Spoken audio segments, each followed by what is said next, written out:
మనమందరం మన చేతులతో బైబిల్ పెట్టుకొని ప్రభుని స్తుతిస్తాం. దేవా, ఈ దినము నాతో మాట్లాడు నాన్న. మీరు మాట్లాడితే అద్భుతమైన కార్యాలు జరుగుతాయి స్వామి.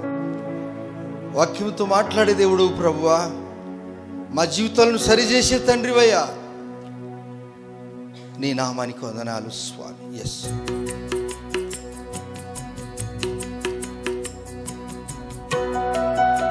స్తోత్రం.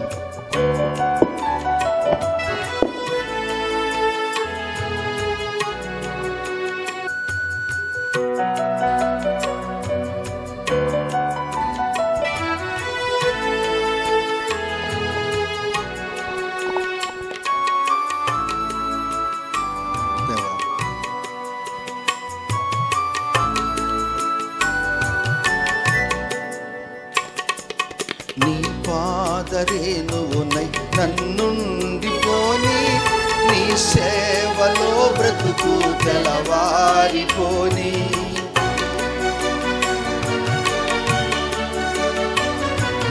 నీ పాదరేణువునై నన్నుండిపోని, నీ సేవలో బ్రతుకు తెలవారిపోని.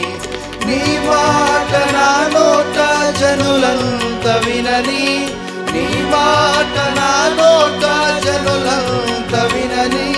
సువార్తతో నన్ను కలవరమే గనని, సువార్తతో నన్ను కలవరమే గనని.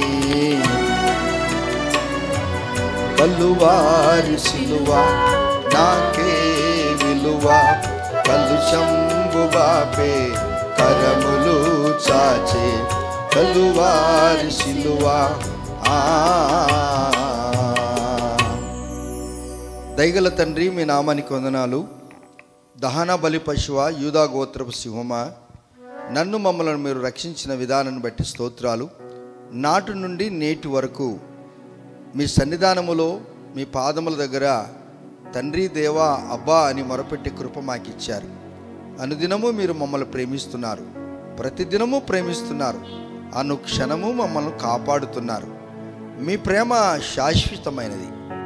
మీరు మమ్మల్ని ప్రేమిస్తారు గనుక మా మీద భుజం వేసి మా ముఖం చూసి భయపడవద్దు, నేను నీకు తోడుగా ఉన్నాను అని ఎప్పుడూ ఎల్లప్పుడూ ఆదరణిచ్చే దేవుడుగా మీరున్నారు. తండ్రి వలె తల్లి వలె ప్రేమించారు. ఎవరి ప్రేమలు దూరమైనా మీ ప్రేమ ఏనాడు కూడా దూరం కాలేదు. మీ ప్రేమకేమి చెల్లించేము. వాక్యముతో మాతో మాట్లాడి మీరు మయం పొందుతారని యేసయ్య నామములోనే ప్రార్థిస్తున్నాము తండ్రి, ఆమెన్. మీ అందరికీ యేసుక్రీస్తు నామములో శుభములు. బాగున్నారా? చాలా సంతోషము. యూట్యూబ్ ద్వారా అనేక మంది వీక్షించడం వలన దేవునికి మహిమ. మీరు కొన్ని మాటలు, ప్రభు మాటలు నేర్చుకుంటూ ఉంటారు. దేవుడు మీ జీవితంలో ఎన్నో అద్భుతమైన కార్యాలు చేస్తూ వచ్చాడు. రండి, పరిశుద్ధ గ్రంథంలోండి హబక్కుకు 2వ అధ్యాయము 14వ వచనము. The book of Habakkuk chapter 2 verse 14 చదువుకుందాం.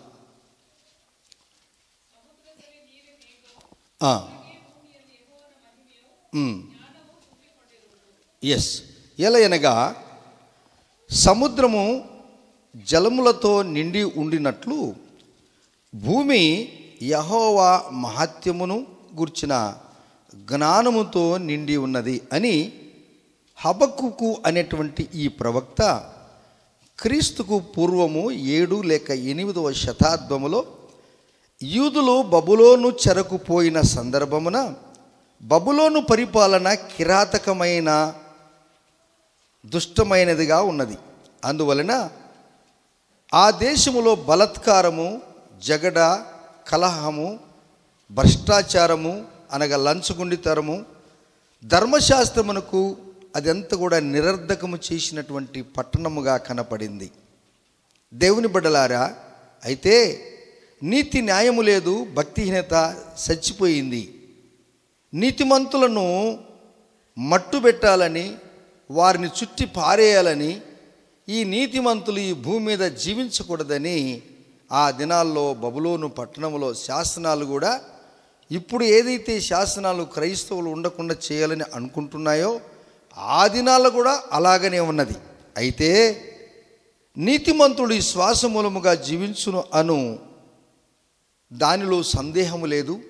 ఎటువంటి క్లిష్ట పరిస్థితులు వచ్చినా, ఎటువంటి కష్ట పరిస్థితులు వచ్చినా, ఎటువంటి దుర్మార్గపు పనులు ఎదురైనా దేవుడు మమ్మల్ని కాపాడుతాడు అని నీతిమంతుడు విశ్వాస మూలంగా జీవిస్తాడు. ఆమెన్. ఇప్పుడు చదవబడిన ఈ మాట ఏంటి అనగా 14వ వచనంలో, హబక్కూకు 2:14లో, ఏలయనగా సముద్రము, ఒక్క నిమిషం, ఏలయనగా సముద్రము జలముతో నిండి ఉన్నది. సముద్రము జలముతో నిండి ఉన్నదని నీకు నాకు మనకు తెలుసు. ఈ విశ్వమంతటిలో మనం చూసినప్పుడు ఈ భూమి కొంచెమే. సముద్రము 3 భాగాలు ఉంటుంది, నీరుతో నింపబడి ఉంటుంది. భూమి మాత్రము కేవలము 1 భాగమే ఉంటుంది. ఈ సముద్రానికి జలమయము, సముద్రం ఎప్పుడు ఎండిపోదండి. సముద్రం ఎప్పుడు జలముతో నిండి ఉంటుంది. మనం ఎప్పుడైనా ఎక్స్కర్షన్, పిక్నిక్ ఆయా పర్యాయములు మనం వెళ్ళినప్పుడు, బీచ్ దగ్గరికి మనం వెళ్ళినప్పుడు, సముద్రం దగ్గర కాస్త మనం ఒడ్డున నిలబడినప్పుడు అలలు, అందము, ఆనందము, ఇరుగు పొరుగున పచ్చదనము, చెట్లు, మంచి వాతావరణము. సముద్రము ఎప్పుడే కానీ మౌనంగా కూడా ఉండదు. 24 గంటలు 365 రోజులు ఘోషిస్తూ ఉంటుంది. ఎప్పుడూ అరుస్తూ ఉంటుంది. ఆ అలల వలన అరుస్తూ ఉంటుంది. ఒకసారి మనం ఇలా చూస్తే ఆ ఆకాశము, ఈ సముద్రపు నీళ్లు 2 కలుసుకున్నట్టుగా కనపడుతూ ఉంటుంది. ఓ మై గాడ్, తండ్రి, ఏంటండి ఈ విశ్వము? ఇన్ని నీళ్ళు ఎక్కడి నుంచి ఈ సముద్రానికి వచ్చాయి? ఎవరు తీసుకొని వచ్చారు? ఎవరు కాలువలు తవ్వారు? ఎవరు బావులు తవ్వారు? ఎవరు బోర్లు వేశారు? ఎవరు మడవలు తిప్పి ఇట్లా తిప్పించారు? ఎలా వచ్చాయి ఈ నీళ్ళు అన్నప్పుడు భక్తుడైనటువంటి దావీదు అంటాడు, దేవుడు ఆయనకు దర్శనం ఇచ్చాడు. రాసిన దావీదు ప్రవక్త అని రాయబడకపోయినప్పటికీ కూడా ఆ ప్రవక్తకు దేవుడు జ్ఞానం ఇచ్చాడు. ఆయన రాస్తాడు 148వ కీర్తన 4వ వచనంలో, ఆకాశము పైనున్న జలములారా, ఆకాశము పైన ఉన్న జలములారా, మీరు దేవుని స్తుతించండి. ఆమేన్. జలాలు ఎక్కడున్నాయండి? ఆకాశములు ఉన్నాయి. దేవుని యొక్క క్రియ అసలు అర్థం కాదండి. సముద్రములో ప్రాబ్లం ఏంటంటే, సముద్రంలో సుడిగాలు వచ్చినాయంటే ఎక్కడో ఏమో జరిగిపోయిందంటే, ఎక్కడో గాలులు వీస్తూ ఉంటాయి.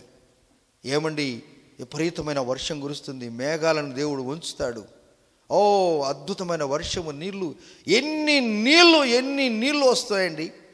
ఇవన్నీ దేవుడు మనకెందుకు చూపించాడంటే, అరే బాబు, తమ్ముడా, అక్క, చెల్లెలు, నా క్రియలను నన్ను చూసి ఇప్పుడైనా నువ్వు నేర్చుకో, నీ జీవితాన్ని నేను బాగు చేస్తానంటాడు.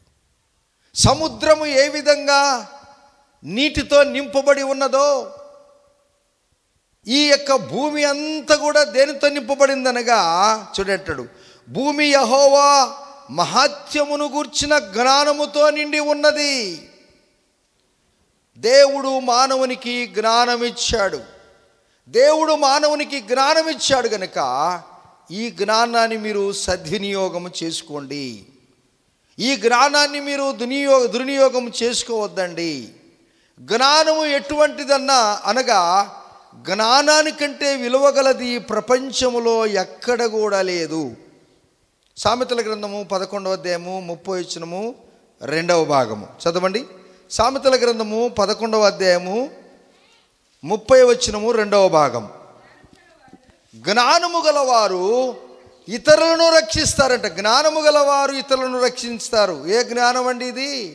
మీకు విమానం నడిపే జ్ఞానం లేకపోవడం, మీరు పైలట్ ఆఫీసర్ కాలేదేమో, బాధపడొద్దండి ఎవరే కానీ. రైలు నడిపే పైలట్ కాలేకపోయినరేమో, బాధపడొద్దండి. ర్యాకెట్ నడిపే పైలట్ కాలేకపోయారా, బాధపడొద్దండి. పడవలను నడిపే నాయకులు కాలేకపోయారేమో, భయపడవద్దండి, చింత చేయగాకండి. కానీ దేవుడు ఉచితమైన జ్ఞానము అందరికీ ఇచ్చాడు. ఈ జ్ఞానము ఎందుకు ఇచ్చాడనగా ఇతరులను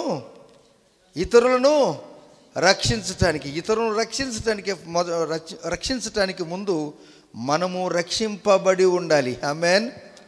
ఇతరులను రక్షించకంటే ముందు మనము రక్షింపబడిన వారమై ఉండాలి. ఈ జ్ఞానము ఎటువంటిది అనగా, ఆ దినము బబులోను పట్టణములో ఉన్నటువంటి ఆ దుష్కార్యములు, చెడుము, భ్రష్టాచారము, ఇష్టానుసారంగా తిరిగేవారు, వారి తలంపులన్నీ ఎలా ఉన్నాయంటే, మరలా మీరు హబక్కూకు గ్రంథము 2వ అధ్యాయము 12వ వచనములో, మైకు ఉన్నవారు చదవండి, మైకు పెట్టుకొని చదవండి. నరహత్య చేయుట చేత పట్టణమును కట్టించు వారికి శ్రమ, దుష్టత్వము జరుగుట చేత కోటను స్థాపించు వారికి శ్రమ. జనములు ప్రయాసపడుదురు గాని అగ్ని పాలవుదురు. చాలు. నరహత్య చేయటం వలన పట్టణము కట్టించు వారికి శ్రమ. నరహత్య చేస్తే రక్తం కారుతుందా లేదా? నరహత్య అంటే ఏంటండి? ఎవరైనా రక్తం చిందింపబడాలి.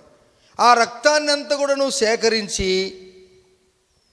ఆ రక్తాన్ని ఇసుక సిమెంట్లో కలిపి పట్టణాన్ని కట్టొచ్చా? మీరు మీకు జ్ఞానం ఉంటే ఆలోచన చేస్తారు. మీరు ఇంట్లో ఉంటే మీరేమో అర్థం కాదు ఈ కథ. తొందరగానే పెద్ద అయినా ఇంటికి ఇళ్ళ బోధినాలని అంటాం అంతే. రక్తముతో ఎవరైనా ఇల్లు కట్టాడా? బబులోను పట్టణ పరిస్థితి ఎలా ఉంది? అప్పుడు పరిస్థితి ఎట్లా ఉంది? ఇప్పుడు పరిస్థితి ఎట్లా ఉంది? దేనికైనా ఎవరైనా విరుద్ధంగా వస్తే వారి ప్రాణమైన తీయటానికి, వారిని ఏమైనా చేయటానికి నాకు పదవి కావాలా, నాకు వ్యామోహము, నేను ఏమైనా చేయాలి, కానీ నా కుర్చీని నేను కాపాడుకోవాలి అని అందరూ కాదు, కొందరు. నరహత్య చేయటం వలన ఏమండి, పట్టణమును కట్టించు వారికి శ్రమ, దుష్టత్వము జరిగించుట చేత కోటను స్థాపించు వారికి కూడా అందరిని దుష్టను తీసుకొచ్చి ఏమండి పట్టణాన్ని కాపాడుతాడు, కోటను రక్షిస్తాడా? చేతకాదు. దేవుని బిడ్డలారా, బై గాడ్స్ గ్రేస్ దేవుడు పట్టణాన్ని ఎప్పుడు కట్టుతాడు, కోటను ఎప్పుడు రక్షిస్తాడనగా, నువ్వు దేవుని యొక్క జ్ఞానంతో నింపబడినప్పుడు ఆ పట్టణాన్ని మనం కట్టొచ్చండి ప్రియులారా. ఆ మనిషిని మనం కట్టొచ్చండి, ఆ దుర్మార్గుని మనం కట్టొచ్చండి, ఆ వ్యభిచారిని మనం కట్టొచ్చండి, వాని జీవితాన్ని మనం బాగు చేయొచ్చండి. త్రాగుడుగా ఉన్నవాడు బాగుపడాలంటే ఈ ప్రపంచంలో ఎవరు కూడా అతన్ని బాగు చేయలేరు. ఒక్కడే దేవుని యొక్క జ్ఞానముతో, దైవజనుడు, దైవ సేవకురాలు, విశ్వాసులు ప్రభు జ్ఞానముతో నింపబడిన వారి దగ్గరికి వెళ్ళి, బాబు ఇది నీకు మంచిది కాదు, నువ్వు స్మోక్ చేయకూడదు, నువ్వు మద్యం తాగకూడదు, నీ ఇష్టానుసారంగా నువ్వు తిరగకూడదు, నువ్వు కలిగిన దాంట్లో తృప్తి కలిగి జీవించినప్పుడు పదే అతనితో చెప్పుతున్నప్పుడు ఒక్క దినమున దేవుడు అతడు ఒక దినం ఆలోచన చేస్తాడు. అతడు నా మంచి కోరి చెప్తున్నాడు, ఆ యొక్క మద్యం దగ్గరికి నేను వెళ్ళను, ఈ బీడీ సిగరెట్ల దగ్గరికి నేను వెళ్ళను, ఆ వ్యభిచారుల దగ్గరికి వెళ్ళను, అది పెంటతో సమానంగా చూసుకుంటాడు. అప్పుడు అతడు పవిత్రుడైపోతాడు. ఒకప్పుడు నేను నీచుడను, దుర్మార్గుడను, పాపిని, హింసకుడును, అయితే ఇప్పుడు నన్ను దేవుడు తన బిడ్డగా నన్ను స్వీకరించాడు. దేవుని బిడ్డలారా, ప్రభు ఎవరు అనగా నీ జీవితాన్ని బాగు చేసేవాడి దేవుడు. నన్ను బాగు చేసిన దేవుడు నిన్ను బాగు చేస్తాడు. అపోస్తలులు పౌలును బాగు చేసిన దేవుడు నిన్ను బాగు చేస్తాడు. దేవుడు బాగు చేయటికి వచ్చాడు. అప్పుడు అంటాడు, సముద్రమంతా నీటితో నింపబడి ఉంది, భూమి అంతా దేంతో నింపబడిందండి? దేవుని ఏమండి అక్కడ రాస్తాడండి, మహాత్యమును గురించిన జ్ఞానము అనేది. ఇప్పుడు చదవండి మీరు సామెతల గ్రంథము 8వ అధ్యాయం 11వ వచనం, the book of Proverbs chapter 8 verse 11 చదువుకుందామా? ఎస్. జ్ఞానము ముత్యముల కంటే శ్రేష్టమైనది, విలువగల సొత్తులు ఏవి కూడా దేంతో సమానం కావు? జ్ఞానముతో ఏవి కూడా సమానం కావంట. హల్లెలూయా, ప్రైజ్ ది లార్డ్. దేవునికి మహిమ కలుగును గాక. ఆమేన్. మన మధ్యన లేరు, వారు వెళ్ళిపోయారు. తమిళనాడు ముఖ్యమంత్రి గారైన శ్రీమతి జయలలిత గారు లోకయాత్ర ముగించారు. నేను ఆమెను ప్రత్యక్షంగా కూడా చూశాను, ఆమె ముఖ్యమంత్రి పదవిలో ఉన్నప్పుడు. అప్పుడు నేను తమిళనాడులో ఉన్నాను. పిల్లారా, ఆమె దగ్గర దాదాపు 400 కోట్ల విలువ గల ఆస్తులన్నీ కూడా జప్తు చేసి పరాపరణ జైల్లో ఆమెను ఉంచినప్పుడు ఆ ఆస్తి అంతా కూడా అక్కడ పెట్టారు. తర్వాత కోర్టు వారు డిసైడ్ చేశారు, ఈ ఆస్తి అంతా కూడా ఈవెన్ వారి యొక్క ఎవరో రిలేషన్ వారు కూడా పిటిషన్ వేశారు, ఈ ఆస్తి మాకు కావాలి, మాకు వారికి చుట్టాలంటే వారంతా ఏం చేశారనగా, ఏమీ లేదు, ఇదంతా కూడా తమిళనాడు ప్రభుత్వానికి చెందాలని కోర్టు డిసైడ్ చేసింది, అది వారికి ఇచ్చేసింది. ఆమె దగ్గర దాదాపు 27 కేజీల బంగారం, 11,000 శారీలు, దాదాపు 1600-500 ఎకరాల భూమి, ఇక 4 ట్రంకు పెట్టెలలో అనేకమైనటువంటి ధనం. వారికి ఇంకా అది తక్కువే నన్ను అడిగితే. దేవుని స్తోత్రం, పట్టుబడింది అంతే. దేవుని బిడ్డలారా, మీరు ఇప్పుడు హబక్కు గ్రంథం దగ్గరికి రండి. హబక్కు గ్రంథం రండి, 2వ అధ్యాయము 13వ వచనం. జనములు ప్రయాసపడుదురు కానీ అగ్నిపాలు అవుదురు, వ్యర్థమైన దాని కొరకు కష్టపడి జనులు క్షీణించుదురు. ఏండి, పగలు రాత్రి దేవుడంటే కూడా లెక్క చేయకుండా దేవుని దగ్గరికి పోతే ఏమొస్తుందప్ప? మరి ఈ దినము మనం కష్టపడదాం, ఈ దినము కూడా ఏమొస్తుందంట? ఇలా అంటే నువ్వు క్షీణిస్తావంట బ్రదర్, తమ్ముడు, చెల్లెలు. దేవునికి ఇవ్వవలసిన సమయం నీవు ఇవ్వకపోతే వ్యానిష్ అయిపోతావంట, క్షీణించిపోతావంట. నేను ముందుగానే మీకు అనౌన్స్మెంట్లో చెప్పాను, నీ 10 రూపాయలు నువ్వు కష్టపడినది అది రైట్ పర్సన్ రైట్ స్థలానికి వెళ్ళాలి. లేక నువ్వు దేవుని దగ్గరికి కూడా రాకుండా ఏమి గుడ్డెద్దు సేలోబడి మేసినట్టుగా నువ్వు పని చేస్తే అది బద్ధకం అవుతుంది, అది దరిద్రం కూడా అయిపోద్దంట. దేవునికి విరుద్ధంగా నువ్వు ఏం చేసినా కానీ, ఇక్కడ ఎంత చక్కగా రాశాడు భక్తుడు, వ్యర్థమైన దాని కొరకు కష్టపడి జనులు క్షీణించుదురు, ఇది సైన్యములకు అధిపతియగు యెహోవా చేతనే జరుగును. చక్కగా దేవుడు రాశాడు. అప్పుడు అంటాడు, సముద్రము నీళ్లతో ఉంది, భూమి అంతా మహాప్రభావము కలిగినటువంటి జ్ఞానముతో నిండి ఉంది. ఆ జ్ఞానము, సామెతల గ్రంథం 8వ అధ్యాయం 1వ వచనంలో, ఆ జ్ఞానము ఘోషించుచున్నది, నడి మార్గములో గట్టిగా కేకలేసి, ఓ నరులారా, మీకే నేను ప్రకటించుచున్నాను, జ్ఞానము ఎట్టిదైనది తెలుసుకొనిడి అంటాడా లేదా? ఉంది ఆ మాట చదవండి మీరు. 1వ వచనం, జ్ఞానము ఘోషిస్తున్నది, వివేచన తన స్వరమును వినిపించుచున్నది. ఘోషణ అని దేని గురించి మాట్లాడతారండి చెప్పండి? నేను ఇంతకు చెప్పాను, ఇప్పుడే చెప్పాను ఒక ముందు. సముద్రం ఘోషిస్తుందంటే ఎప్పుడు కూడా అరుస్తుంది అని అర్థం, ఎప్పుడు తెలుపుతుంది అని అర్థం. జ్ఞానము ఘోషించుతున్నది, వివేచన తన స్వరము వినిపించుచున్నది, త్రోవ ప్రక్కను రాజవీధుల మొగలులోను నరి మార్గములోను అది నిలుచుచున్నది, గుమ్మముల యొద్దను పురద్వారముల యొద్దను పట్టణపు గౌల యొద్దను నిలబడి అది ఇలాగు గట్టిగా ప్రకటన చేయుచున్నది. గట్టిగా కేకేస్తున్నది, మెల్లగా కేకలేస్తుందా? పాస్టర్ గారు గట్టిగా చెప్తాడా మెల్లగా చెప్తాడా? ఎవరు చెప్పారు? ఇది ఆయనే చెప్పాడు. నేను కూడా చాలా ప్రాక్టీస్ చేసి మెల్లగా చెప్పాలా ప్రభు అంటే కుదరలేను. నేను కూడా ప్రాక్టీస్ చేసి నాకు మెల్లగా చెప్పని రాలే. దేవునికి స్తోత్రం. ఏమైనా కానీ దేవుడు కృప చూపించాడు, గొంతును కాపాడాడు, దేవునికి స్తోత్రాలు. అయితే దేవుడు అలనాడు సిలువలో కేక వేశాడు.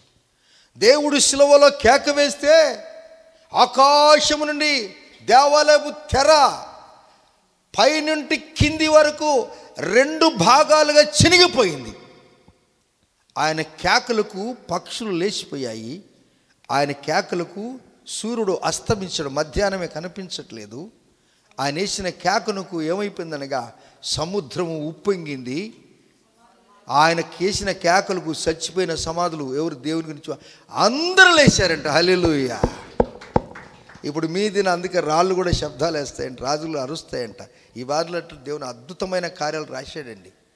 కానీ మనం ఎప్పుడైనా నిలబడి కూర్చొని సమయం ఉన్నప్పుడు బైబిల్ చదువుకోవటానికి ఒక దినమన్నా మీరు కేటాయించుకోండి. Praise the lord. దేవుని వాక్యం వినటానికి కేటాయించుకోండి, జ్ఞానాన్ని సంపాదించుకోండి. మన సంపాదన మనల్ని పరలోక రాజ్యానికి తీసుకెళ్ళదు, మన దేవుని జ్ఞానము మనల్ని పరలోక రాజ్యానికి తీసుకెళ్తుంది. ఆమేన్. మనల్ని ఏది తీసుకుపోలేదండి, నేను ఈ మొత్తం కోట్లు సంపాదించానంటే నీ కోట్లు వేసుకున్న కోటు కూడా నువ్వు తీసుకొని పోలేవు. అర్థమైందండి? వేసుకున్న కోటు కూడా నువ్వు తీసుకొని పోలేవు. దేవునికి స్తోత్రాలు. నువ్వు కోట్లు మంచిగా హుందాగా ఒక ఆఫీసర్గా ఉండు, మంచిది. కానీ ఆ కోటు వలన ప్రయోజనములు కానీ వేసుకుంటే అయ్యా బాగున్నాడు అయ్యా అమ్మ అనొచ్చు. కానీ నీవు దేవుని జ్ఞానము సంపాదించుకుంటే అదే నిన్ను పరలోక రాజ్యానికి తీసుకెళ్తుంది. దేవుని పిల్లలకు ఎటువంటి కష్టాలు, శ్రమలు, ఇరుకులు, ఇబ్బందులు, పరిస్థితులు తారుమారైపోయినప్పటికీ కూడా దేవుడు విశ్వాసముతో నువ్వు ఎప్పుడైతే జీవిస్తావో, మీరు రండి, అదే హబక్కూకు 2వ అధ్యాయము 4వ వచనము చదవండి. వారు యథార్థపరులు కాక తమలో తాము అతిశయపడుదురు. అయితే చాలు. వారు దేవునికి విరుద్ధంగా ఉన్నవారు యథార్థపరులు కాక తమలో తాము తనకే నేనే నాకే మాదే, మా కులము ఈ దేశంలో పెద్దది, ఈ ఊరిలో మేము పెద్దవారిమి, మేము చాలా గనులము, మాకు అన్నీ ఉన్నాయి అనుకుంటారంట వారు. ఎవరు? దేవునికి దూరంగా ఉన్నవారు. అయితే చక్కనైన మాట, అద్భుతమైన మాట మీరు అండర్లైన్ చేసుకోవాలి. అదేంటనగా, అయితే నీతిమంతుడు, నీతిమంతురాలు విశ్వాసమూలముగా బ్రతుకును. చప్పలు కొట్టి చూద్దామా? విశ్వాసమూలంగా జీవించేవాడే నీతిమంతుడు. ఏమండి మీకు ఇంకా గొప్ప కార్యం జరగలేదంటే, లేదు బ్రదర్, దేవుడు చేస్తాడండి, దేవుడు అన్యాసుడు కాదండి, ఆయన ఒక దినం మమ్మల్ని దర్శిస్తాడండి, మమ్మల్ని దర్శించే దినము ఒకటి తెస్తాడు యేసయ్య. ఆమెన్. అదే నీతిమంతుని యొక్క నిరీక్షణ. ఎంత చక్కని మాట అండి. ఈ మాటలు రాసి చదువుతున్నప్పుడు ప్రభువా ఏండి మేము ఎన్ని గంటల వరకు, రాత్రి 3 గంటల తర్వాత పడుకున్నాను. అనేక పర్యాలు చదివాను ఈ మాటలు. మరలా పెందలకడనే లేచాను, దేవుని చూసి అందరికంటే ముందుగా రెడీ వచ్చేసాను దేవుని మందిరానికి. దేవా, ఇది మా బలము కాదు, మా జ్ఞానం కాదు, మీరు మాకిచ్చారు. ఈ సముద్రం అంతా కూడా నీటితో నింపబడింది, భూమి అంతా కూడా దేవుని మహాత్మ్యము గల జ్ఞానంతో నింపబడింది. ఈ భూమి మీద ఉన్న నీవు నేను మనము ధన్యులము. ఎందుకనగా మనకు విమానము నడిపే జ్ఞానము లేకపోయినా, పడవను నడిపే అది జ్ఞానం లేకపోయినా, దేవుని జ్ఞానాన్ని సంపాదించుకున్న నీవు ఉన్నావు కదా, నీవు గొప్ప ఇందులో పండితుడు అయిపోయావు. నీవు ప్రహిస్తలాడు. ఎంత గొప్ప దేవుడు స్వామి. బుద్ధి జ్ఞానంలో సర్వ సంపదలు నా యందు గుప్తమై ఉన్నాయని ప్రభువారు బోధిస్తూ వచ్చాడు. దేవుడు ఎవరు అనగా, చూడండి, నిన్ను కటాక్షించి ప్రేమించి కనికరించి నీ జీవితంలో గొప్ప కార్యం జరిగించడానికి దేవుడు ఏం చేయబోతున్నాడు నీకనగా, రండి మీరు నేరుగా ఇప్పుడు యెషయా గ్రంథము 59వ అధ్యాయం దగ్గరికి రండి. దేవుడు మనల్ని ఎలా ఆదరించి కనికరిస్తాడో. నీతిమంతుడు శ్వాసమూలంగా జీవిస్తాడు. లోకములో నీతిమంతునికి శ్రమ, కలిమి, కొరత వస్తే బాధపడక ఈ శ్వాసముతో జీవించుటే మానవుని యొక్క విధి. ఇప్పుడు మీరు చదవండి యెషయా 49:13. శ్రమనొందిన తన జనుల యందు జాలిపడి యెహోవా తన ప్రజలను ఓదార్చుచూ ఉన్నాడు. శ్రమనొందిన తన జనుల మీద దేవుడు జాలిపడినాడంట. అంటే కనికరము గలవాడు అని అర్థం. కఠినుడు కాదు యేసయ్య. బ్రదర్, సిస్టర్, అమ్మ, మీకు ఏదైనా కఠిన స్వభావం ఉంటే తీసివేసుకోవాలి. మనం ప్రార్థనకి ఎందుకు వస్తామంటే, అనుదినము మనము బండలాగున్న మన జీవితాన్ని కరిగిపోయినప్పుడే మనం దేవునికి ఇష్టంగా జీవిస్తాం. యేసు ప్రభు వారు కరిగిపోలేదా? పోనీ మీరు బర్త్డేలు చేసుకున్నారు. ఎంతమంది బర్త్డేలు చేసుకున్నారు? ఊరికి అడుగుతున్నాను. బర్త్డేలు చేసుకున్న వారు చేతులు ఎత్తండి. లేక పెళ్లి రోజు చేసుకున్న వాళ్ళు, ఆ సందర్భంలో కేక్ కట్ చేసుకున్న వాళ్ళు చేతులు ఎత్తండి. బర్త్డే రోజు కేక్, మరి మీకు బర్త్డే చేసినారా లేదా? మరి ఏం పుర్ర చేతి అంటే చెయ్యి ఎత్తడానికి చేతిగా లేదండి కథ. ఊగిపోతుడు. అన్నం తిన్నారా? లేదు. తిన్నారా? మీరు చిన్నపిల్లలు కూడా ట్యాబ్లెట్ తింటున్నారా? వద్దు. బర్త్డేలు అడుగుతున్నా, బర్త్డేలు ఎంతమంది చేసుకున్నారు? నేను అప్పుడు తెలియదు, నేను ఇప్పుడు చేస్తున్నారు. నాకు దేవునికి స్తోత్రాలు. పెళ్లి రోజు నేను 2 చేతులు ఎత్తానంటే ఆమె షేరేకు చేయి. బర్త్డే రోజు మీకు కేక్ కట్ చేశారా లేదా? అది గట్టిగా ఉందా, మెత్తగా ఉందా? ఇనప అది ఇటుక పిల్లలాగుందా, రాయిలాగుందా? అప్పుడన్నా మీరు తెలుసుకోండి అని వాళ్ళు ఆ పెద్దలు ఏదో పెట్టి, అరే ఇప్పుడైనా ఈ కొత్త సంవత్సరంలో నీ జీవితము ఇటుక పిల్ల కాదు, రాయిలా కాదు, మెత్తగా, మృదురంగా, తీపుగా, చాక్లెట్ కలరు, హనీ కలరు, ఇంకొక కలరు ఎందుకు వేస్తారంటే ఇప్పటి నుంచిన ఈ బతుకన్న నువ్వు బతుకురా అని కేక్ కట్ చేస్తారు. ఆ పుల్ల కేక్ అట్లంటే అది అప్పుడు హ్యాపీ బర్త్డే అని అందరూ ఏమి నవ్వో ఆ నవ్వు. ఇదిగో ఇది చూడండి, నా పిల్లలు అంటాడు, నా పిల్లలు శ్రమ నొందారు, నా శ్రమ నొందిన నా పిల్లలందరినీ నేను ఓదార్స్తుంటే నీవు కనికరము గల మనసు ఉండాలి, కఠినంగా నీ ఉండకూడదు. ఇప్పటి నుంచి మీకు బర్త్డే ఎప్పుడు అవుతున్నా మీ ముందుకు కేకు వస్తే మెల్లగా ప్రార్థన చేసుకుని, ప్రభువా ఈ కేకు ఏ విధంగా మెత్తగా ఉందో నా హృదయం కూడా అలాగని మెత్తగా ఉండాలి. Praise the Lord. నువ్వు కఠినంగా ఉంటే ఎవడు ఇప్పుడు గట్టిగా తెచ్చిపెట్టి నేను కత్తి కొడితే కత్తి ఇరిగిపోతుందంటే అప్పుడు అంటే ఏమి కేకు తెచ్చావయ్యా నీవు అని అంటారా లేదు? దేవుని బిడ్డలారా, అందుకే ప్రభు మనతో మాట్లాడుతూ ఉంటాడు. ఇంట్లో మనం నవ్వలేకపోతుంటాం. అప్పుడప్పుడు దైవజనులు మాట్లాడినప్పుడు మా ఇంటికి పోయినా మళ్ళీ అదే కథ, గేట్లోకి పోగానే అదే కథ, ఏంటి నీళ్ళు రాలేదు, నిప్పులు రాలేదు, వ్యాపారం కాలేదు.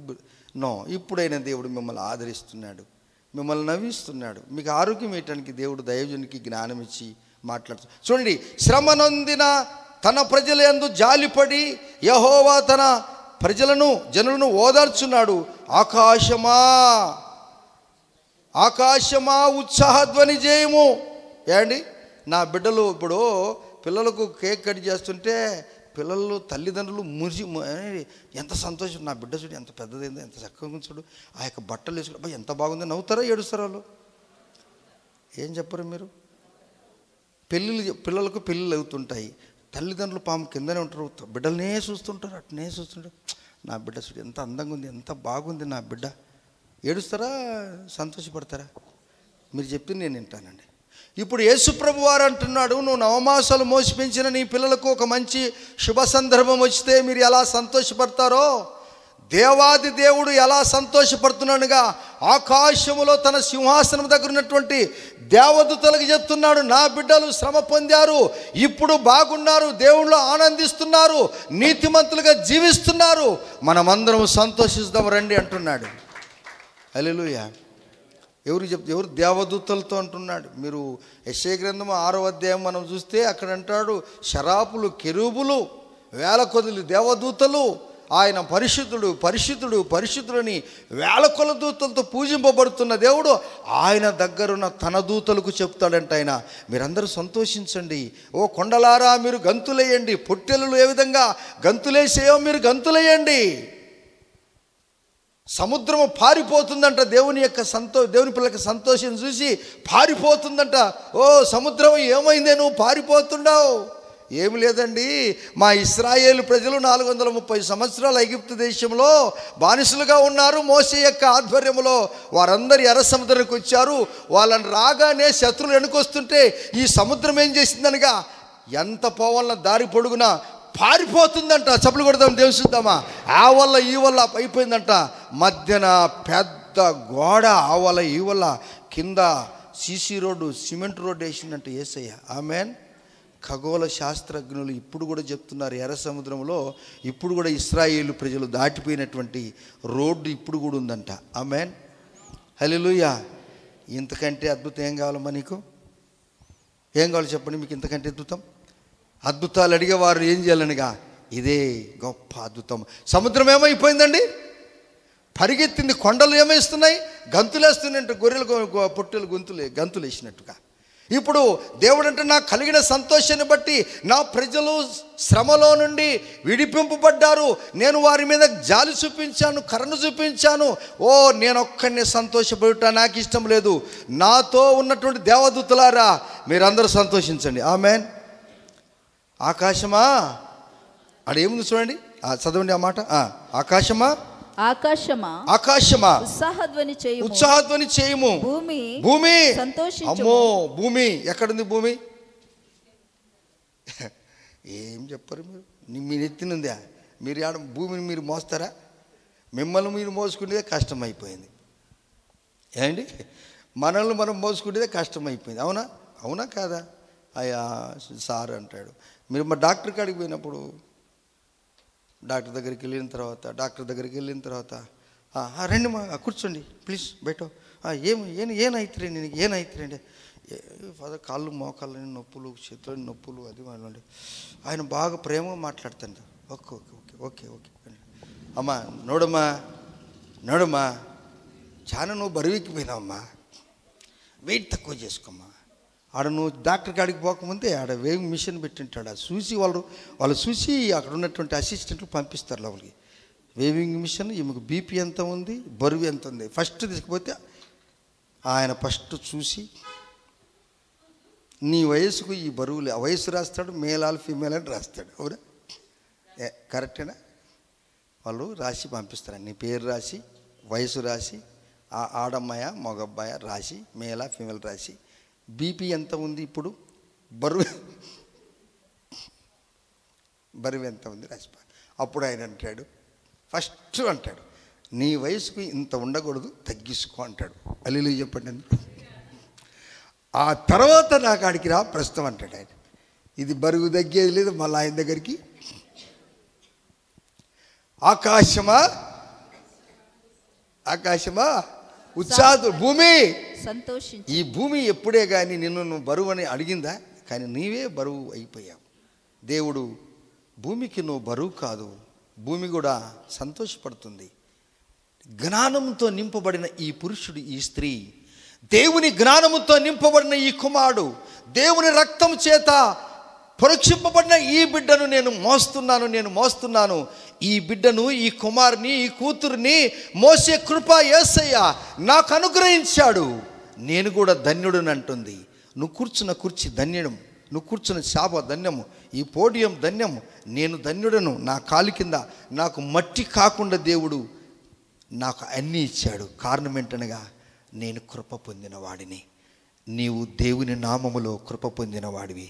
నీతిమంతుడు విశ్వాస మూలంగా జీవిస్తాడు, నిరీక్షణ కలిగి జీవిస్తాడు. కష్టాలు వచ్చినప్పుడు వాటినన్నింటినీ కూడా అధిగమించి లోకములో నీతిమంతునికి వచ్చే శ్రమలు, కలిమి, కొరత వస్తే బాధపడక విశ్వాసంతో జీవించేదే విశ్వాసి యొక్క విధి, చట్టం.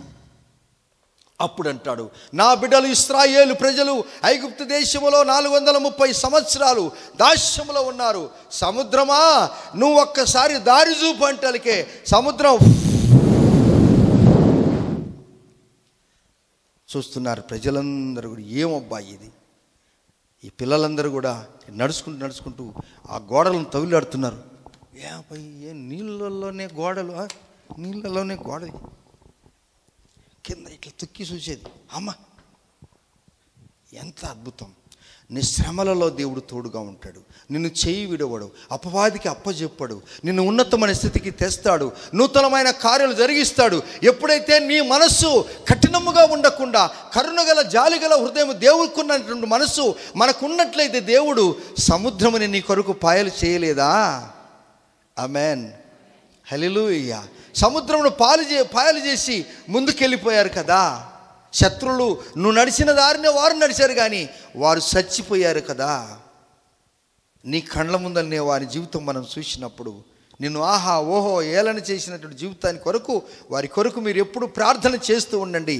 నిన్ను దేవుడు నీ తల ఎత్తనీకపోతే నన్ను అడగండి. ఇది దేవుని శాసనం అండి.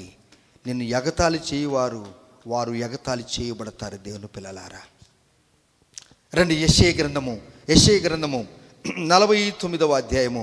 ఆకాశమా ఉత్సాహధ్వని చేయము, భూమి సంతోషించుము, పర్వతములారా చెప్పండి, పర్వతములారా. అమ్మో, దేవుడు సంతోషంలో ఉన్నప్పుడు తన సృష్టికి ఆనందించమని చెప్పాడు. దేవుడు ఎప్పుడైనా మనము దుఃఖపడి మనము ఇష్టానుసారంగా జీవిస్తున్నప్పుడు అప్పుడు కూడా ఆకాశానికి చెప్పాడు, అప్పుడు కూడా భూమికి చెప్పాడు. యెషయా గ్రంథము 1వ అధ్యాయము 2వ వచనం చదువుకుందాం. యెహోవా మాట్లాడుచున్నాడు. యెహోవా మాట్లాడుచున్నాడు. ఆకాశమా ఆలకించుము, భూమి చెవియొగ్గుము. నేను పిల్లలను పెంచి గొప్పవారిగా చేసి తిని వారు నా మీద తిరగబడి ఉన్నారు. మీ బైబిల్ అదే ఉందా? తిరగబడి ఉన్నారని మీ బైబిల్ అదే ఉందా? చూసావా నువ్వు బైబిల్? చూసారా మీరు? నేను పిల్లలను పెంచి గొప్పవారిగా చేశాను, వారు నా మీద ఇప్పుడు అంటే దాని అర్థం ఏంటి? ఇప్పుడు తండ్రికి ఎంత దుఃఖం ఉంటుంది ఒక మాట చెప్పండి. ఒక తండ్రిని కుమారుడు లేక కూతురు మెడబెట్టి దుబ్బాడు అని అనుకో. ఆ తండ్రి బతకటానికి ఇష్టపడతాడు అసలు? చెప్పాలి బాబు, తల్లి చెప్పాలి. నాకు వద్దురా ఈ బతుకు అనిపిస్తుందా లేదా? ఇప్పుడు అనేక పర్యాయాలు దేవుణ్ణి మనం అలా చేశామంట. ఎరిగి నేను చెడిపోతిని, యేసుని గాయాము రేపీతిని. ఎరిగి నేను చెడిపోతిని, యేసుని గాయాము రేపీతిని. మోసపోతి నేను దృష్టి దొలగితి, దాసుడ నన్ను చూడనిమ్ము. మోసపోతి నేను దృష్టి దొలగితి, దాసుడ నిన్ను చూడనిమ్ము. ప్రభు యేసు నా రక్షక. దేవుని మనం స్తుతిద్దాం, ఆనందిద్దాం, ఆరాధన చేద్దాం. తెలిసి తప్పు చేయకుండా ఉందాం. ఆయన నీకు బర్త్డే కేక్ కట్ చేస్తున్నప్పుడు ఆకాశమా మీరు సంతోషించండి అన్నాడు. మీ యొక్క వివాహ దినము చేస్తున్నప్పుడు కేక్ కట్ చేస్తున్నప్పుడు భూమి సంతోషించమన్నాడు. అదే విధముగా నువ్వు దేవునికి ఎదురు తిరిగితే అదే సృష్టికి దేవుడు చెప్తున్నాడు, నేను పిల్లలను పెంచి గొప్పవారికి చేశాను, వారు నా మీద తిరుగుబడి ఉన్నారు.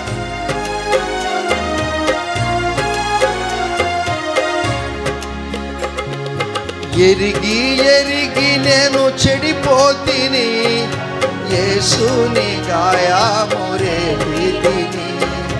ఎరిగి నేను చెడిపోతిని, యేసుని గాయాము రేపీతిని. మోసపోతి నేను దృష్టి దొలగితి, దాసుడ నిన్ను చూడనిమ్ము.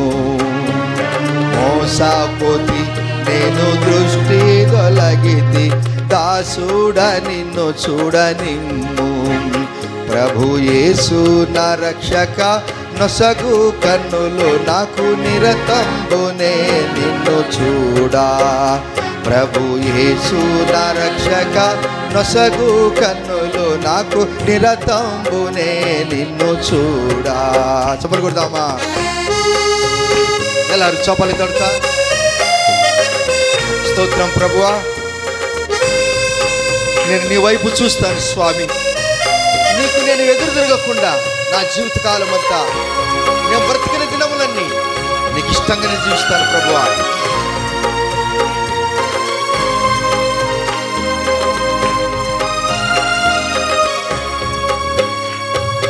విశ్వాసకర్త ఓ యేసు ప్రభు, కొనసాగించు వాడ యేసు ప్రభు. అయ్యా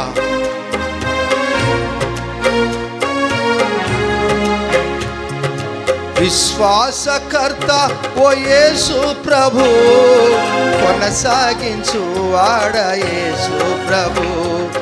వినయముతో నేను నీ వైపు చూచు విసుకాక పరుగెత్త నేర్పు. వినయముతో నేను నీ వైపు చూచు విసుకాక పరుగెత్త నేర్పు. ప్రభు యేసు నా రక్షక, నొసగు కన్నులు నాకు నిరతంబునే నిన్ను చూడా. ప్రభు యేసు నా రక్షక, నొసగు కన్నులు నాకు నిరతంబునే నిన్ను చూడా. తండ్రి, నేను విసుకక పరిగెత్త నేర్పయ్యా. వినయముతో విశ్వాసకర్త ఓ యేసు ప్రభు, కొనసాగించువాడా యేసు ప్రభు. విశ్వాసకర్త ఓ యేసు ప్రభు, కొనసాగించువాడా యేసు ప్రభు, వినయముతో నేను నీ వైపు చూచు. వినయం వచ్చినప్పుడు ఎవరే కానీ యేసయ్య వైపు చూస్తారంట. వినయముతో నేను నీ వైపు చూచు, విసుకాక పరుగెత్త నేర్పు. ఎద్దు చెరువు మీద కొట్లాడిందంట. ఎద్దు చెరువు మీద కొట్లాడి చెరువులో నీళ్లుంటాయి, నీ నీళ్ళే నాకొద్దు అని ఎద్దు వెళ్ళిపోయింది.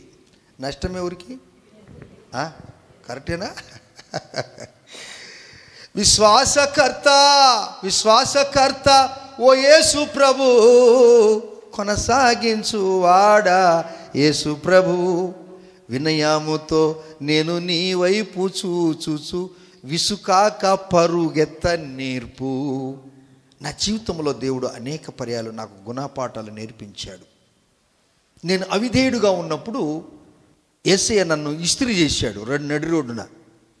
మీరు ఇంట్లో ఇస్త్రీ చేశారు బట్టలు, కానీ నన్ను నడి రోడ్డు మీద లారీ బస్సు మధ్యన ఇస్త్రీ చేశాడు. నన్ను లారీ బస్సు మధ్యన ఎట్లా ఇస్త్రీ చేశాడు మీకు చెప్పండి. చూడండి, లారీ బస్సు మధ్యన ఇస్త్రీ చేస్తే నా 11 ఎముకలు 11 గాయాలయ్యాయి. నాకు నిలబడలేను, కూర్చోలేను, పడుకోలేను.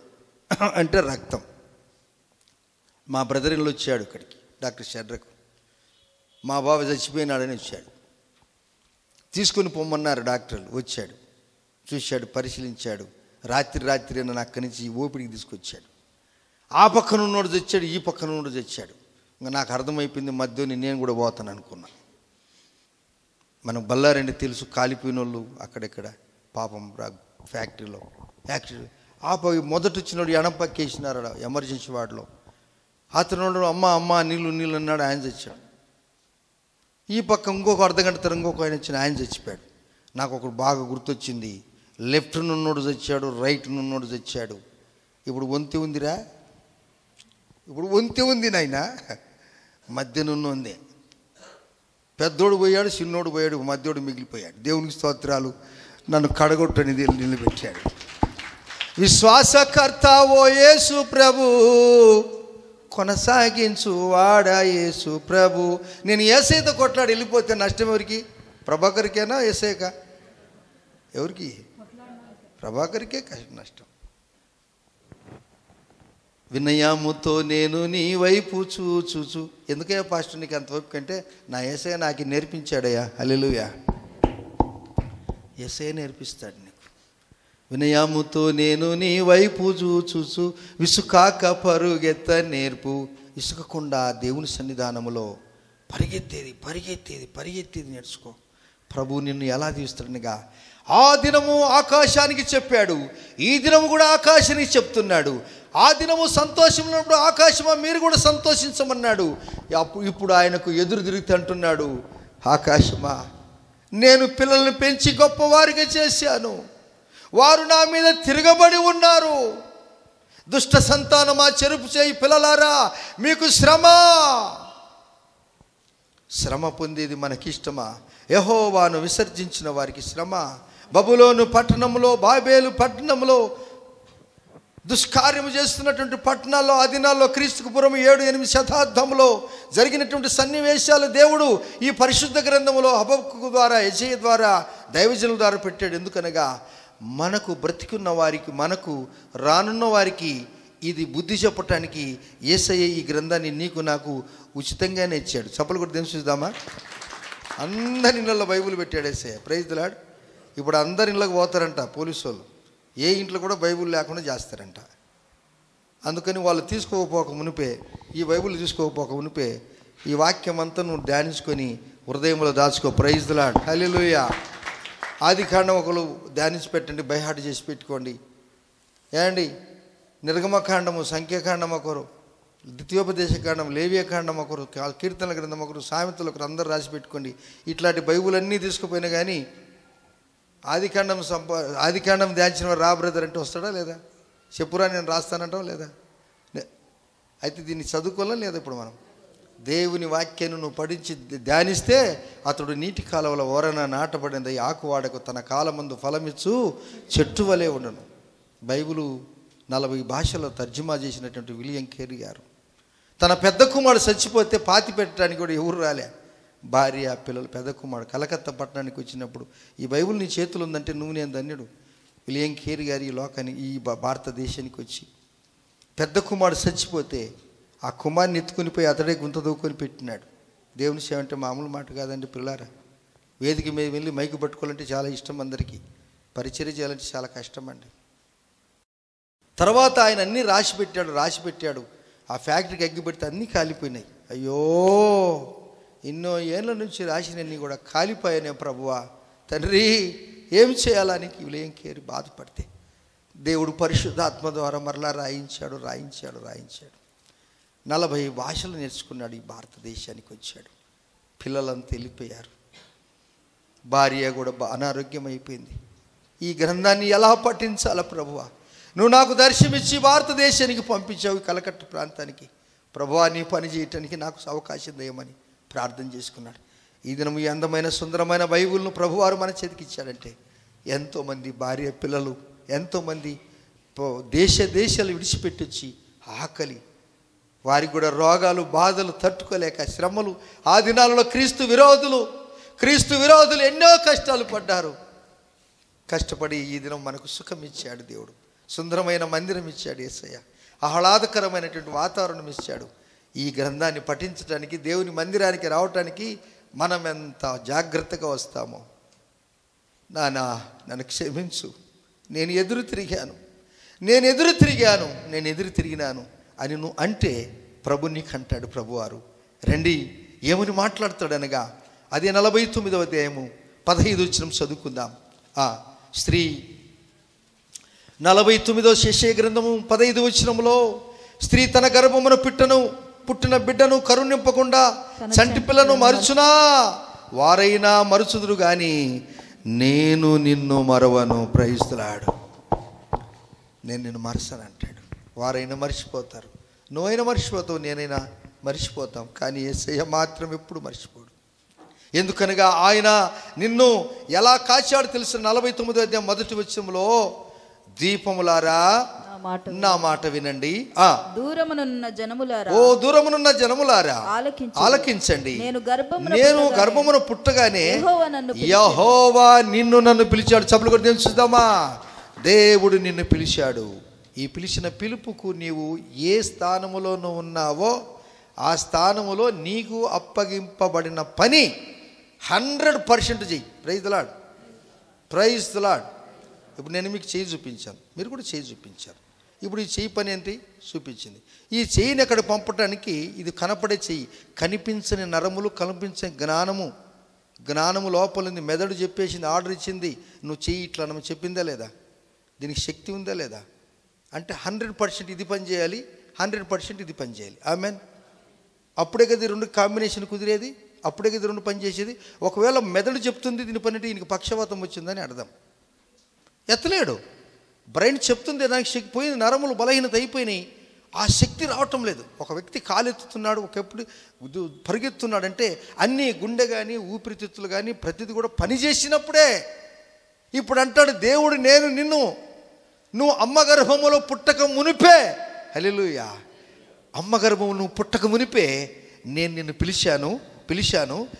నన్ను ఒడిలో పెట్టుకొనినది మొదలుకొని, తల్లి నన్ను ఒడిలో పెట్టుకునేది మొదలుకొని ఆయన నా నామము నన్ను, నీ పేరును ఆయన జ్ఞాపకం చేసుకున్నాడంటే సభలు కూడా చూద్దామా. ఆమెన్, హల్లెలూయా. అందువలన మీరు కష్టాలు చేయి, దుఃఖం వచ్చింది, కొరతలు ఏర్పడ్డాయని బాధపడగాక. నీతిమంతుడు విశ్వాసములముగా బ్రతుకుతాడు.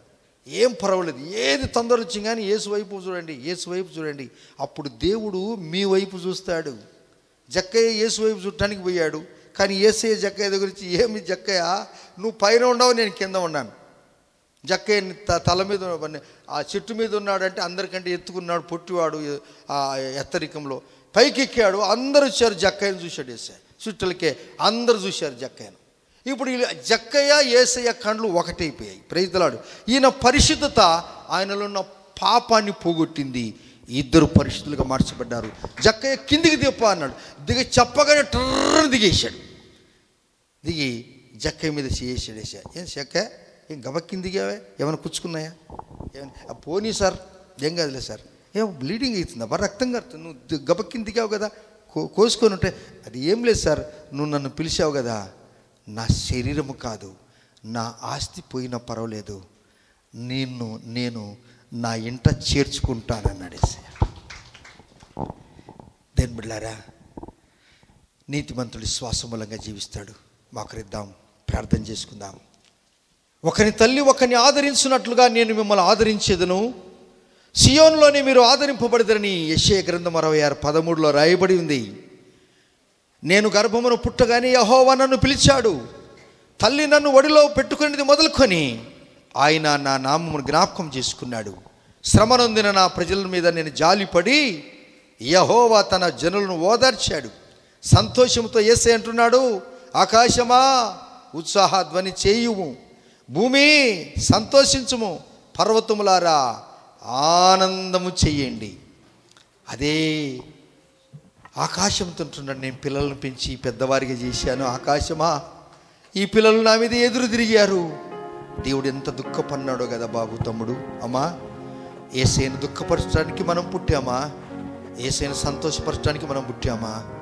అన్నీ నువ్వు అన్నట్లు నేను అన్నట్లు నాకు జరగకూడదు. ఈ పాస్టర్ గారికి కూడా అన్నీ నేను అనుకున్నట్టు జరగకూడదు, యేసయ్య అనుకున్నదే జరగాలి. ఆమేన్.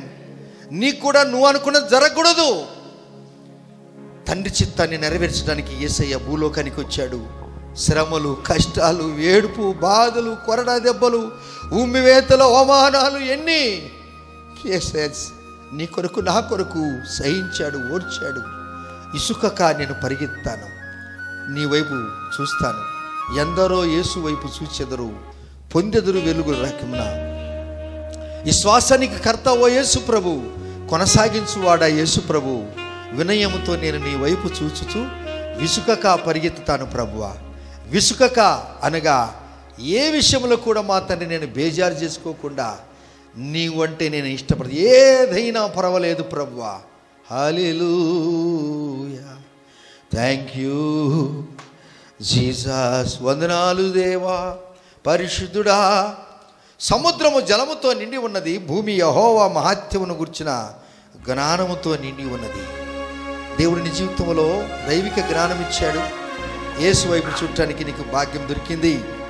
ఎస్ అయ్యా, నాకు కళ్ళు దయచి ప్రభువా, నేను చూసే కళ్ళు నాకు దయచి. ప్రార్థన చేసుకో. ఇది సమయం ఇచ్చాడు ప్రభువారు, సమయం ఇచ్చాడు యేసయ్య. స్తోత్రం. తమ్ముడు సమయం ఇచ్చాడు, చెల్లి తమ్ముడు నీకు సమయం ఇచ్చాడు. ఎస్ ఓ దేవా స్తోత్రం. తండ్రి స్తోత్రములయ్యా.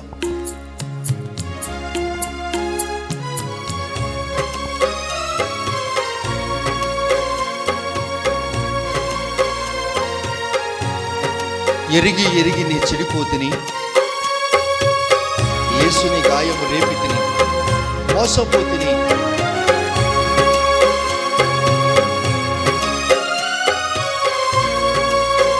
దేవా, దేవుడి మందిరానికి మనం ఎందుకు వస్తామనగా ఆయనకు సన్నిహితులకు కావటానికి పిలిచాడు.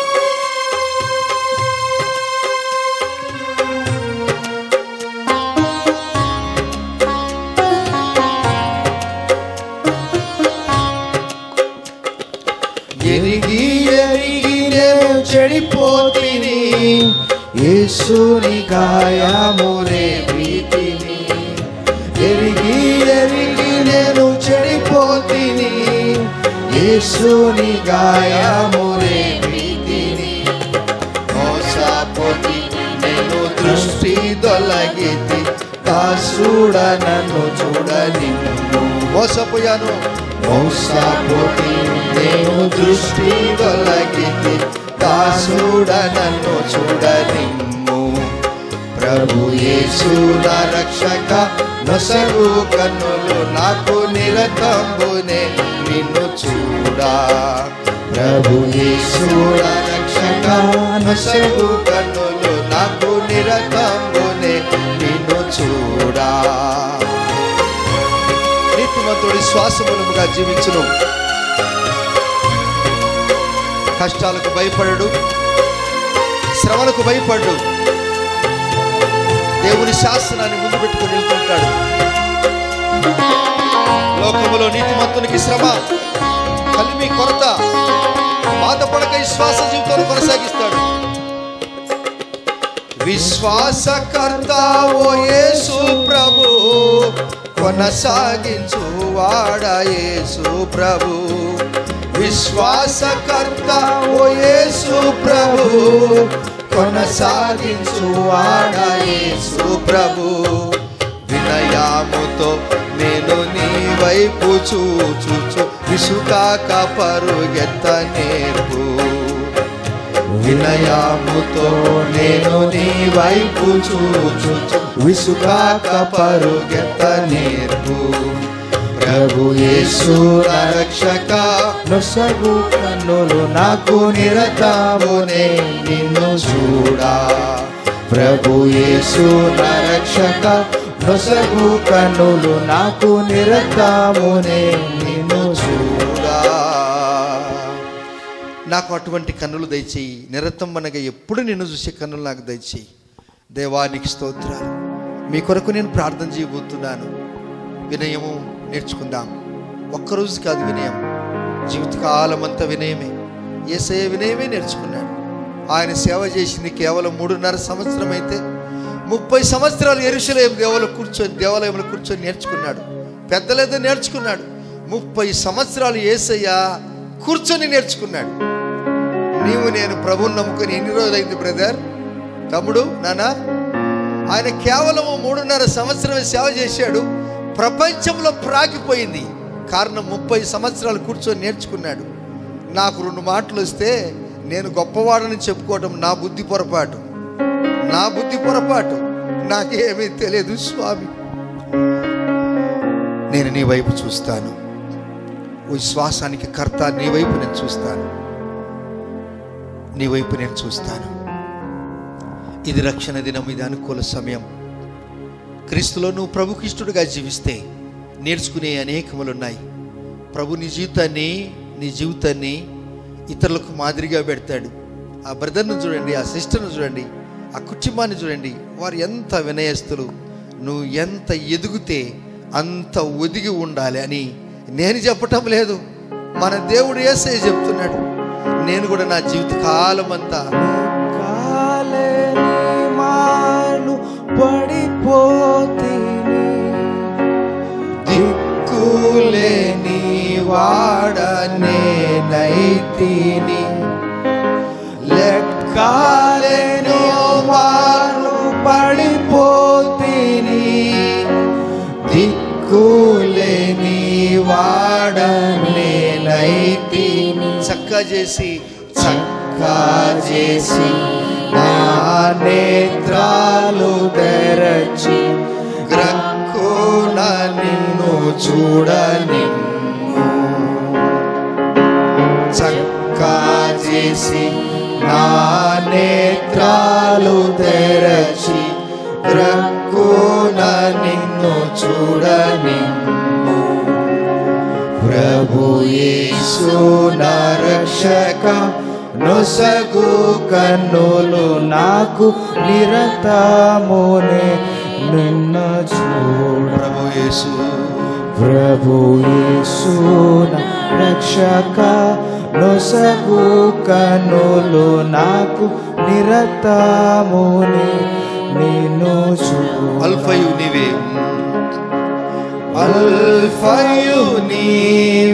ఓమేగయు నీవే. అల్ఫయు నీవే, ఓమేగయు నీవే. యేసు నా రక్షక, నొసగు కన్నులు నాకు నిరతమునే నిన్ను చూడా. ప్రభు యేసు నా రక్షక, నొసగు కన్నులు నాకు నిరతమునే నిన్ను చూడా. నా చేతులు నేను పైకెత్తి, మన చేతులు మనం పైకెత్తి ప్రార్థన చేసుకుందాం. దేవాని నామానికి వందనాలు. అనేక పర్యాయాలు నేను తెలిసి తప్పు చేశాను. లెక్కలేని వారిలో పడిపోయాను, దిక్కులేని వాడుగా నేను అయిపోయాను. చక్క చేసి నా నేత్రాలు తెరిచి గ్రక్కున నిన్ను చూడనిమ్ము ప్రభువా. నీకు దూరం అయిపోతే నాకే నష్టం, మీకు ఏమి నష్టం లేదు ప్రభువా, నాకు నష్టం.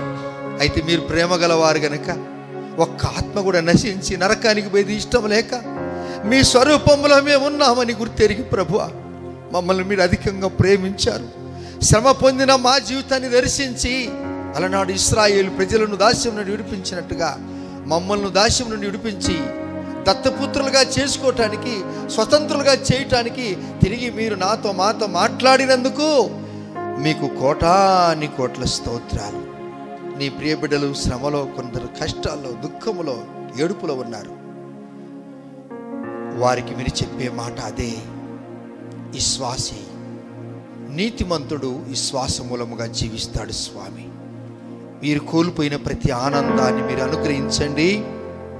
చేయలేక ఓడిపోతున్న కార్యాల మీద యేసుక్రీస్తు నామములో విజయాన్ని అనుగ్రహించండి. నూతనమైన కార్యాలు చేయించండి. ఆ విశ్వాసం అంటే మొలక, అది పెరిగి పెద్దదై మహా వృక్షంగా మీరు మార్చండి.